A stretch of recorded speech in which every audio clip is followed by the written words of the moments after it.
নমস্কার বন্ধুরা, অঙ্কিতা গল্প স্টুডিওতে আপনাদের সবাই স্বাগত। আমার গল্প পাঠ ভালো লেগে থাকলে আমার চ্যানেলটি সাবস্ক্রাইব করে পাশে থাকা বেল আইকনটি প্রেস করে আমার পরিবারের সদস্য হওয়ার অনুরোধ রইল।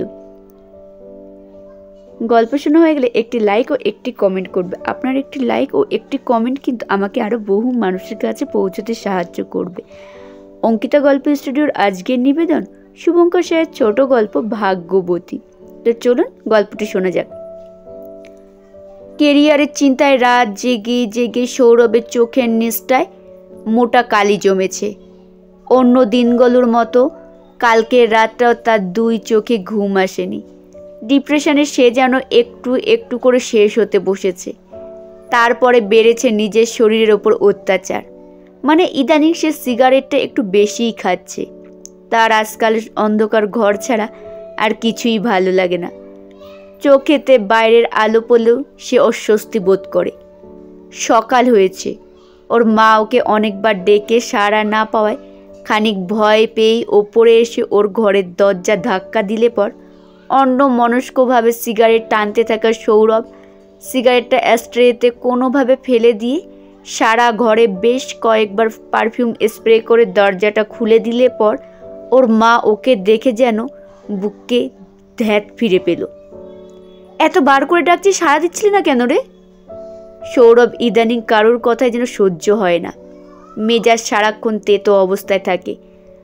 ওর মা ওকে ভালো মুখে কথাটা জিজ্ঞেস করলো, তাও ও উত্তর দিল বেশ জোর গলায়, কানে আসেনি আমার তোমার কথা, আমি কি করব? এমন করে সবসময় মেজাজ দেখে কথা বলিস কেন তুই? তুই না এখন কীরকম যেন হয়ে যাচ্ছিস একটা।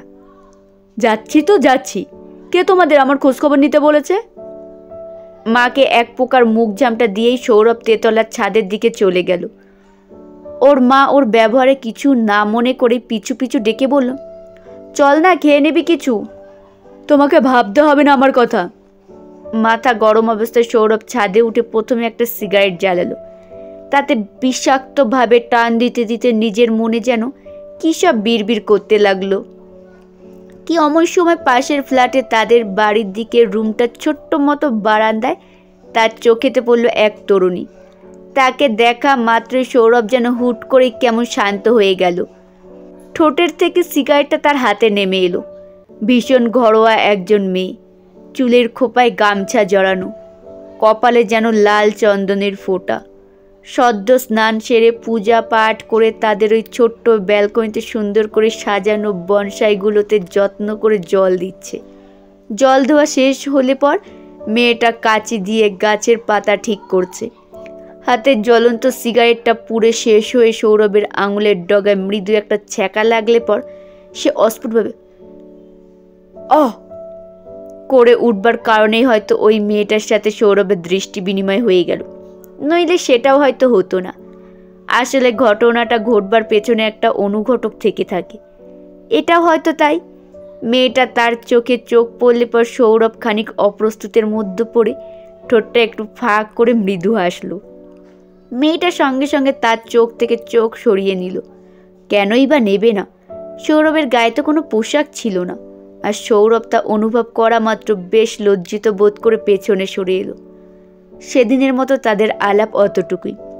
কেন জানি না এই সামান্য একটা ঘটনা সৌরভের ভেতরটাকে এক নিমেষে অবেলা শান্ত নদীর নিশ্চল জলের স্রোতের মতন করে দিয়েছিল। সৌরভ মেয়েটার মুখটায় বিভোর হয়ে শান্ত বাচ্চার মতো নিচে নেমে গিয়ে তার মাকে নরম গলায় বলে উঠল, মা, আমার খাবারটা দাও। সৌরভের এই ব্যবহারে ওর মাও তো অবাক। তিনি সঙ্গে সঙ্গে ওর জন্য খাবার নিয়ে এলেন। সৌরভ চুপচাপ খাবারটা খেয়ে উঠে সোজা আবার নিজের ঘরের মধ্যে চলে গেল। দীর্ঘদিন পর সৌরভের অন্ধকার মনের ও ঘরের দুটোরই জানালা হঠাৎ করে যেন এক অচেনা নারীর আগমনে উন্মুক্ত হলো। এই ঘটনার পর আরও 3 দিন কেটে গেছে। সৌরভের মধ্যে এক অদ্ভুত পরিবর্তন কাজ করছে, সেটা তার মাও বুঝতে পারছিল। একজন সন্তানকে সবচেয়ে বেশি যদি কেউ চেনে তবে সেটা তার মা।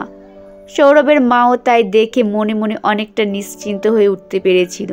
আর তাই হয়তো সৌরভের আগত জন্মদিনটা তিনি সৌরভের বাবার সাথে আলোচনা করে একটু ভালো করে পালন করতে চাইলেন। সৌরভ শেষ 3 দিনে মেয়েটাকে আর একবারের জন্য দেখতে পায়নি। অনেকবার ছাদে উঠেছে, জানলা দিয়েও চোখ রেখেছে, তাও পায়নি। যত না দেখা বাড়ছে ততই যেন সৌরভের মধ্যে ওই মেয়েটার জন্য অস্থিরতা ক্রমশ বেড়ে চলেছে। আজ সৌরভের জন্মদিন, আর সেই পাশের কয়েকটা বাড়িকে নেমন্ত্রণ করা হয়েছে ওই রাতে একটু খাওয়ার জন্য।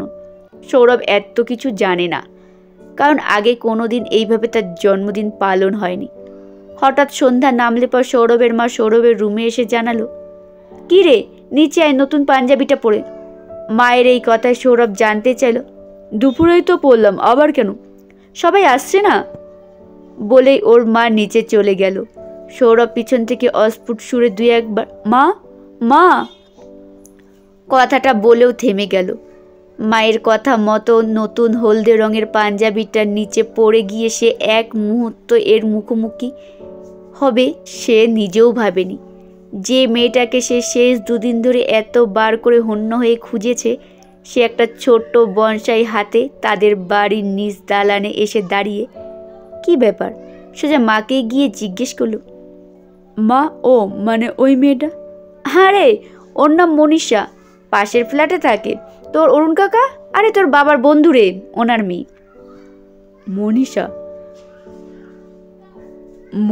মনীষা, কি অদ্ভুত নাম।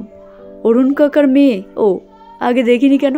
নানা প্রশ্নে সৌরভের মনের ভেতরটা বিস্ময়ে ছেয়ে গেল। সৌরভ খানিক বোকার মতো দাঁড়িয়েছিল কি মনীষা তার সামনে এসেই বনসাইয়ের ছোট্ট জায়গাটা সৌরভের দিকে বাড়িয়ে দিয়ে বলল, শুভ জন্মদিন সৌরভ, এই ছোট্ট উপহারটা তোমার জন্য।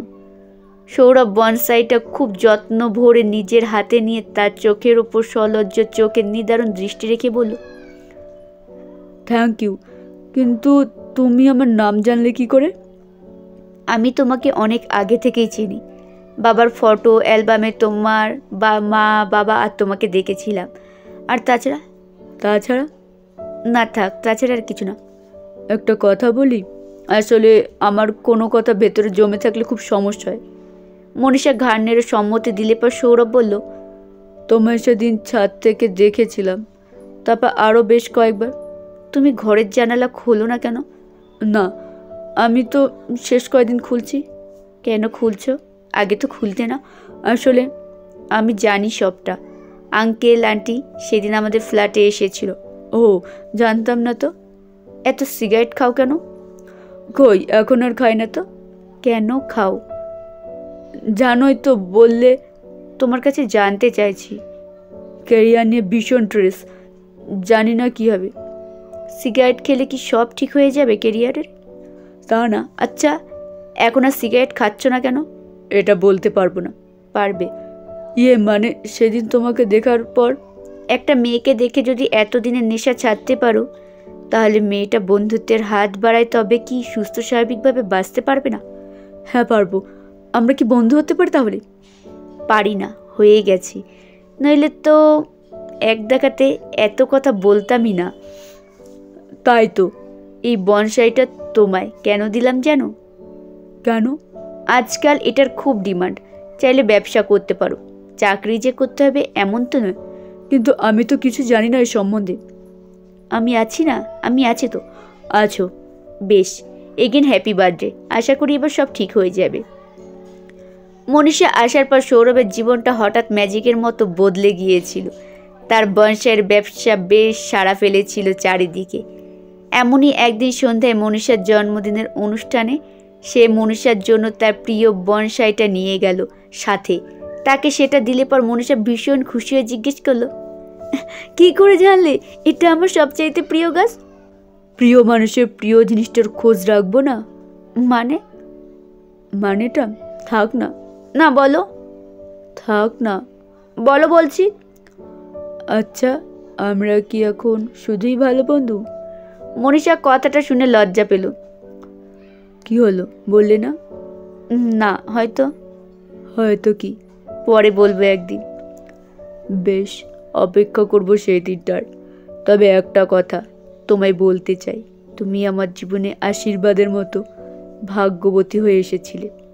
ধন্যবাদ।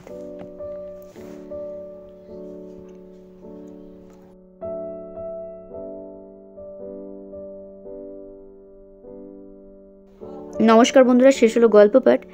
এরকম ছোট ছোট গল্পগুলো শুনতে কেমন লাগে অবশ্যই কমেন্টে জানাবেন, আর শেয়ার করুন কাছের আত্মীয় স্বজন বন্ধু বান্ধবদের কাছে।